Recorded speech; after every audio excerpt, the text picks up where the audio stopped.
बिस्मिल्लाहिर्रहमानिर्रहीम। अस्सलाम वालेकुम नाजरीन आप देख रहे हैं INN न्यूज़। मैं हूं आमिर नवाज़।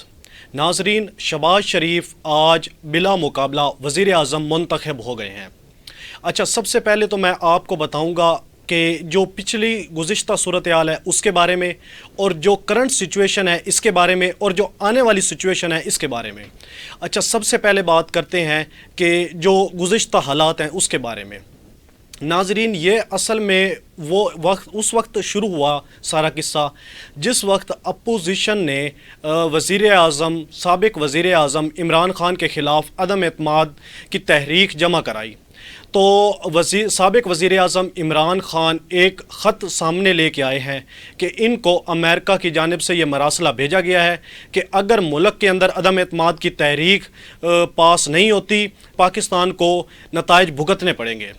लेकिन अगर इमरान ख़ान को हटा दिया जाता है और तहरीक अदम एतमाद पास हो जाती है तो आपको माफ़ कर दिया जाएगा। अच्छा, ये किस्सा शुरू हुआ तो जब तहरीक अदम एतमाद पेश हुई तो स्पीकर असद कैसर ने उनकी जगह पे डिप्टी स्पीकर कासिम सूरी ने अपने इख्तियारात इस्तेमाल करते हुए अपोजिशन की तहरीक अदम एतमाद को मुस्तरद कर दिया है। उसके बाद अपोजिशन गई सुप्रीम कोर्ट के अंदर। उन्होंने सुप्रीम कोर्ट के अंदर ये पटिशन दायर की और उसके बाद डे टू डे उस पर हियरिंग होती रही, और 4 दिन के बाद स्पीकर का जो रूलिंग थी उसको रिवर्स कर दिया और हुकूमत को बहाल कर दिया। उससे पहले हमने देखा कि जिस वक्त डिप्टी स्पीकर ने रूलिंग दी और अपोजिशन की तहरीक अदम एतमाद को मुस्तरद किया, उसके बाद फौरी तौर पर वज़ीर आज़म इमरान ख़ान ने असम्बलियाँ तोड़ने का सदर को कहा और सदर ने फौरी तौर पर असम्बली को तहलील कर दिया। उसके बाद जिस वक्त अदलिया का फ़ैसला आया तो अदलिया का फ़ैसला ये आया कि 9 तारीख़ बर रोज़ हफ्ते को हर सूरत में जो स्पीकर होंगे वो अदम एतमाद पर वोटिंग कराएंगे।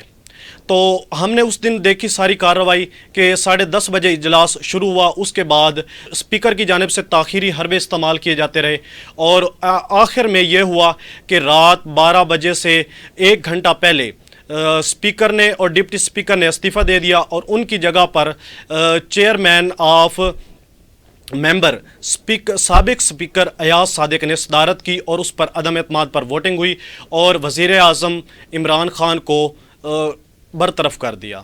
उसके बाद नाजरीन, जो मैं आपको सूरत हाल उसके बारे में मैं बताता हूँ कि उसके बाद सिचुएशन ये हुई कि अपोजिशन जो साबिक़ हुकूमत थी उसने ये फ़ैसला किया कि वो इस हुकूमत के साथ नहीं बैठेंगे और वो मुस्ताफ़ी होंगे। जबकि आज हमने कौमी असम्बली के अंदर ये देखा कि वो असम्बली के अंदर शाह महमूद कुरैशी ने खिताब किया और अपोजिशन पर इल्ज़ाम लगाए और आधे घंटे तकरीर के बाद वो इस्तीफ़े देकर वॉकआउट कर गए और शहबाज शरीफ बिला मुकाबला वज़ीर आज़म मुंतखब हो गए।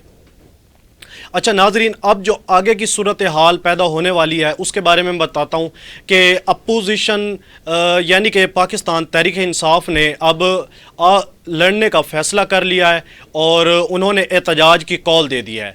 और हमने गुज़िश्ता रोज़ देखा है कि उन्होंने पूरे मुल्क के अंदर जिस वक्त साबिक़ वज़ीर आज़म इमरान ख़ान ने एहतजाज की कॉल दी तो पूरे मुल्क के अंदर एहतजाज किया, जिसमें लाहौर, इस्लामाबाद, पेशावर, कराची कवरेज की है। अब नाजरीन, सूरत हाल ये पैदा होगी कि वज़ीर आज़म इमरान ख़ान ने फ़ैसला कर लिया कि इस हुकूमत को चलने नहीं देना, और जो ये हुकूमत है ये कह रही है कि हमने अब हुकूमत करनी है, जो 5 साल है इसको पूरे करने हैं। तो इस जो हुकूमत आई है शहबाज शरीफ की, इन्होंने ये फ़ैसला किया है कि हमने इलेक्शन रिफ़ॉर्म लेके आने हैं। अब जो हुकूमत आई है इसके अंदर पीपल्स पार्टी है, BNP है, MQM है और बलूचिस्तान अवामी पार्टी है और मुस्लिम लीग नून है।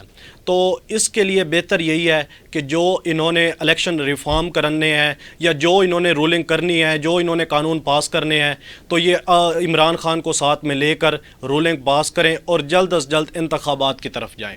नहीं तो मुल्क एक खाना जंगी की तरफ जा रहा है और जो बाहरली साजिश हैं वो अपने हरबों के अंदर कामयाब होंगी। اس بحران سے نکلنے کے لیے صرف آخری حل یہی ہے کہ حکومت اور اپوزیشن اکٹھے مل کر الیکشن ریفارم کریں اور اس پر جلد از جلد الیکشن کروائیں.